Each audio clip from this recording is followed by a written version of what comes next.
Hi viewers, welcome to our channel. இன்னைக்கு வீடியோவில் நம்ம என்ன பார்க்க போகிறோம் அப்படின்னா ஜென்ரல் ஸ்டடீஸ், அதாவது பொது அறிவை பற்றின கேள்விகள் தான் பார்க்க போகிறோம். அதுலேயும் அரசியல் டாப்பிக்லேருந்து தான் கொஷின்ஸ் பார்க்க போகிறோம்.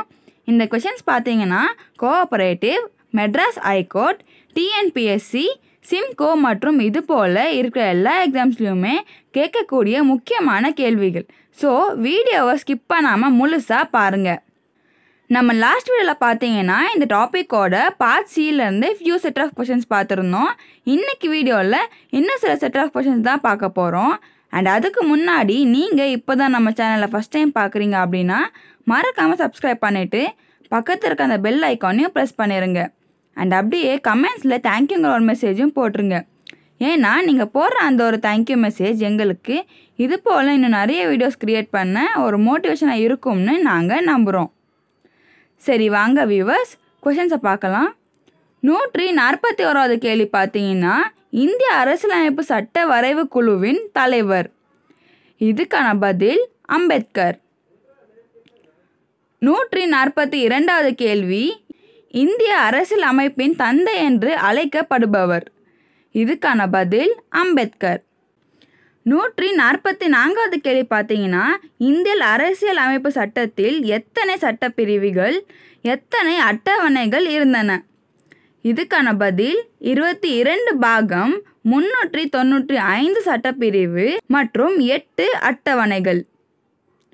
145வது கேள்வி இந்திய அரசியலமைப்பு சட்டம் எப்போது இயற்றப்பட்டது? இதுக்கான பதில் 1949ஆம் ஆண்டு நவம்பர் 26.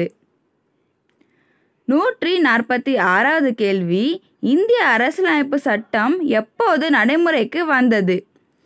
இதுக்கான பதில் 1950ஆம் ஆண்டு ஜனவரி 26. 147வது கேள்வி இந்திய அரசியலமைப்பு சட்டத்தை இத்தாலி பாணியில் எழுதியவர். இதுக்கான பதில் பிரேம் பெஹாரி நரேன். 148வது கேள்வி உலகிலேயே மிகவும் நீளமான எழுதப்பட்ட அரசியலமைப்பு சட்டம். இதுக்கான பதில் இந்திய அரசியலமைப்பு சட்டம். 149வது கேள்வி இந்திய அரசியலமைப்பு சட்டம் எவ்வாறு உள்ளது? இதுக்கான பதில் நெகிழும் தன்மை கொண்டதாகவும் நெகிழா தன்மை கொண்டதாகவும் உள்ளது. 150வது கேள்வி பார்த்தீங்கன்னா இந்திய அரசாங்கம் எந்த முறை அரசாங்கம்? இதுக்கான பதில் கூட்டாட்சி முறை அரசாங்கம்.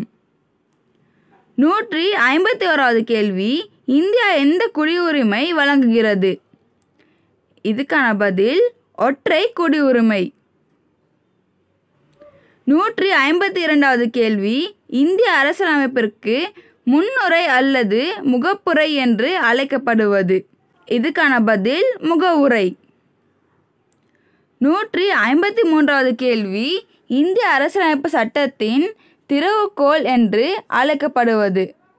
இதுக்கான பதில் முகவுரை. 154வது கேள்வி நேருவின் குறிக்கோள் தீர்மானம். இதுக்கான பதில் 1947ஆம் ஆண்டு ஜனவரி 2. 155வது கேள்வி பார்த்தீங்கன்னா இந்திய அரசியலமைப்பின் முகவுரை எந்த தீர்மானத்தின் அடிப்படையில் அமைந்துள்ளது? இதுக்கான பதில் நேருவின் குறிக்கோள் தீர்மானம். 156வது கேள்வி சமதர்மம், சமசார்பின்மை, ஒருமைப்பாடு என்ற புதிய சொற்றொடர் எந்த சட்ட திருத்தத்தின் அடிப்படையில் இணைக்கப்பட்டது? இதுக்கான பதில் 1976ஆம் ஆண்டு 42வது சட்ட திருத்தம். 157வது கேள்வி முகவரியில் முதலில் குறிப்பிடப்பட்டிருக்கும் வார்த்தை. இதுக்கான பதில் இந்திய மக்களாகிய நாம். 159வது கேள்வி பிரெஞ்சு புரட்சி எப்போது நடந்தது? இதுக்கான பதில் 1789ஆம் ஆண்டு. 160வது கேள்வி பிரெஞ்சு புரட்சியின் பொழுது முக்கிய முழக்கங்கள். இதுக்கான பதில் சுதந்திரம், சமத்துவம், சகோதரத்துவம்.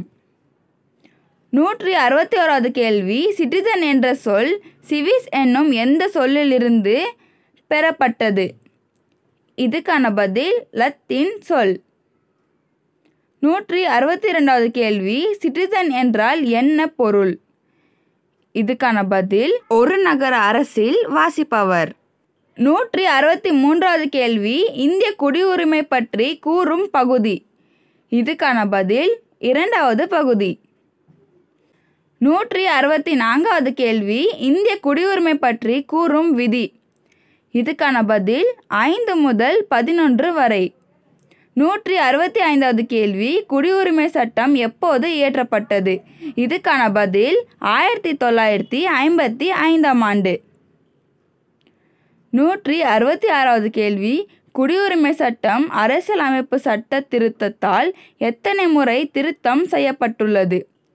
இதுக்கான பதில் 8. 167வது கேள்வி, இந்தியாவில் பின்பற்றி வந்த காமன்வெல்த் குடியுரிமை எப்போது நீக்கம் செய்யப்பட்டது? இதுக்கான பதில் 2003ஆம் ஆண்டு. 168வது கேள்வி, இந்தியாவில் குடியுரிமை பெற எத்தனை வழிகளில் பெற முடியும்? இதுக்கான பதில் 5 வழிகளில். 169வது கேள்வி, இந்தியாவில் குடியுரிமை எத்தனை வழிகளில் இழக்க முடியும்? இதுக்கான பதில் 3 வழிகளில். 170வது கேள்வி, குடியுரிமை பெறும் வழிகள். இதுக்கான பதில் 1வது பிறப்பின் மூலம், 2வது வம்சாவளி மூலம், 3வது பதிவின் மூலம், 4வது இயல்புரிமை மூலம், 5வது பிரதேச இணைவின் மூலம். 171வது கேள்வி, இயல்புரிமை மூலம் குடியுரிமை பெற்றவர் எத்தனை ஆண்டுகளுக்கு மேல் சிறையில் இருந்தால் அவரது குடியுரிமை ரத்து செய்யப்படும்? இதுக்கான பதில் 2 ஆண்டுகள்.